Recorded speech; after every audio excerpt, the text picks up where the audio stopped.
The soft power skill no one expected to become a five-figure home income. The coffee had gone cold again. Another morning balancing the noise of the house and the quiet question she kept avoiding. Can I really build something of my own? The breakfast dishes were still in the sink. Her to-do list felt endless. But somewhere beneath the routine, a different kind of hunger was growing. She wasn't chasing millions, just freedom.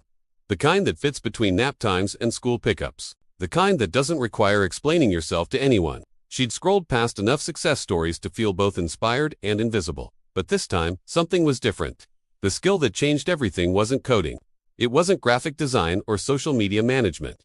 It was something quieter, something she'd been doing her whole life without ever calling it valuable. Something the world was suddenly willing to pay for. She discovered it by accident. A friend mentioned needing help organizing a chaotic inbox. Another asked for advice on how to communicate better with difficult clients. A neighbor wondered if she could help write clearer, kinder emails for her small business. Each request felt small, almost too small to matter. But the idea didn't come from a business book. It came from the mess on her kitchen table. The permission slips she'd rewritten for clarity. The birthday party invitation that made everyone actually respond. The apology text she'd helped her sister craft that saved a friendship. She had a gift for words that connected. For tone that felt human. Part of her still felt guilty for wanting more. As if ambition had to disappear when motherhood began. As if caring for her family meant she couldn't care about herself. The cultural script was clear. Good mothers sacrifice everything, but the exhaustion was real. And so was the quiet determination growing louder each day. She started to wonder, what if soft power wasn't weakness? What if empathy, emotional intelligence, and communication weren't just personality traits but actual skills? Skills that businesses desperately needed but couldn't find. Skills that didn't require a corner office or a commute. Skills that fit perfectly into the margins of her life. Then came the research phase. Late nights after everyone was asleep, tabs open on her laptop glowing in the dark. She learned that businesses were paying thousands for something called brand voice development. That companies struggled to sound human in their emails, websites, and customer service. That authenticity had become the most valuable currency in a digital world drowning in automation. According to recent studies, small home-based businesses led by women are growing 40% faster than other segments. Proof that clarity often beats capital. That you don't need venture funding to build something real. Just a skill the market wants and the courage to offer it quietly. She almost gave up. The doubt came in waves. Maybe success just wasn't meant for someone like her. Maybe she was fooling herself. Maybe the world didn't need another person offering writing services. The imposter syndrome felt heavier than any laundry basket she'd ever carried. But then one message changed everything. A small business owner reached out after seeing a sample email she'd shared in a parenting group. They needed help rewriting their customer communication. Nothing fancy, just warmth, clarity, the kind of tone that makes people feel seen instead of sold to. The project paid $300 for 5 hours of work. From her couch, she smiled, not because it was easy, but because it was finally hers. Her own small bet on herself that had actually paid off. The money wasn't life-changing yet, but the feeling was, the feeling of being valued for something beyond caregiving, of having a skill the world recognized as worth compensating. What would you have done in her place? Would you have kept going, or convinced yourself it was just luck? That's the fork in the road most people face.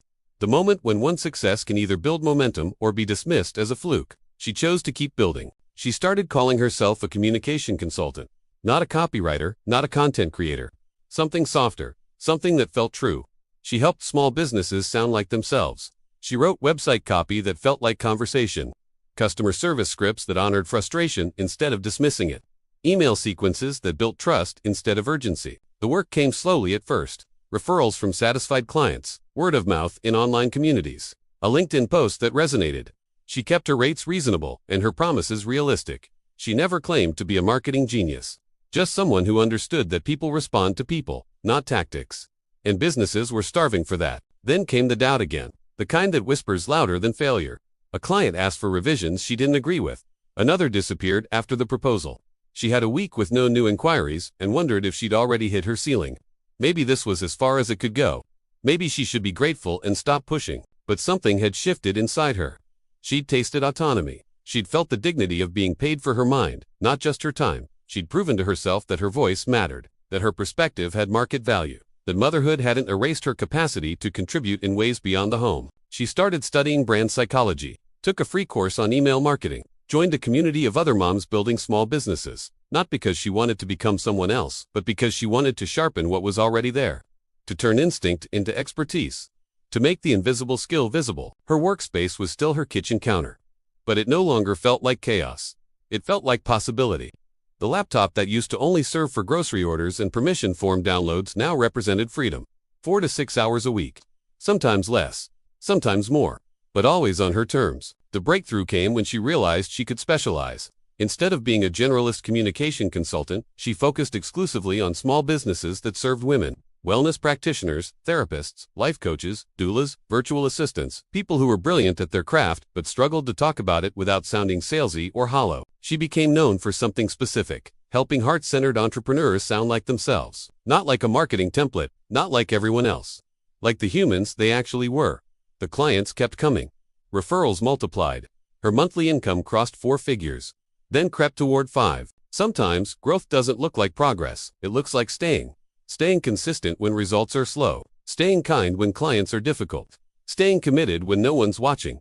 The wins were quiet. A thank you note from a client whose business grew. A referral that led to 3 more projects. An invoice that finally felt substantial. She learned to set boundaries. To stop working after 8 p.m. To say no to clients who didn't respect her time. To charge what she was worth instead of what she thought people would pay. Each boundary felt like a small rebellion.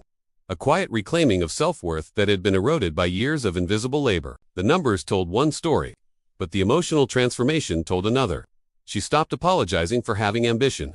Stopped feeling guilty for enjoying work that wasn't caregiving. Stopped shrinking herself to make others comfortable. She was still a mother, still present, still devoted.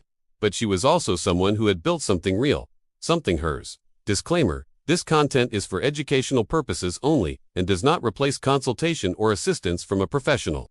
Always consult a qualified professional for any questions related to finance, business, or investments. What helped her most wasn't just a tool or a template. It was realizing she didn't need permission to start small. That her life experience wasn't a gap in her resume but the foundation of her expertise. That empathy and emotional intelligence weren't soft skills but survival skills the market desperately needed. She tested a few resources before finding what truly worked. Online courses that taught her how to price her services. Communities that reminded her she wasn't alone. Tools like Canva Pro that made her client deliverables look polished without requiring design expertise. A simple project management system that kept her organized without overwhelming her. This isn't a promotion, just the truth about what made her path a little lighter. If you're exploring something similar, those kinds of practical supports can make the difference between giving up and breaking through. The income became consistent. $3,000 one month, $4,000 the next. Not enough to quit a traditional job if she'd had one, but enough to prove that soft skills could generate hard income. Enough to open a separate savings account. Enough to stop feeling financial anxiety every time an unexpected expense appeared. She never became an overnight success. There was no viral moment, no celebrity endorsement, just steady, unglamorous growth. Client by client, project by project, hour by hour. The kind of success that doesn't make headlines but changes lives. The kind that's built on trust, not trends. Her children still interrupted Zoom calls. Her laundry still piled up. Her house still looked lived in, not styled for Instagram. But she'd stopped measuring her worth by productivity or perfection. She measured it by presence.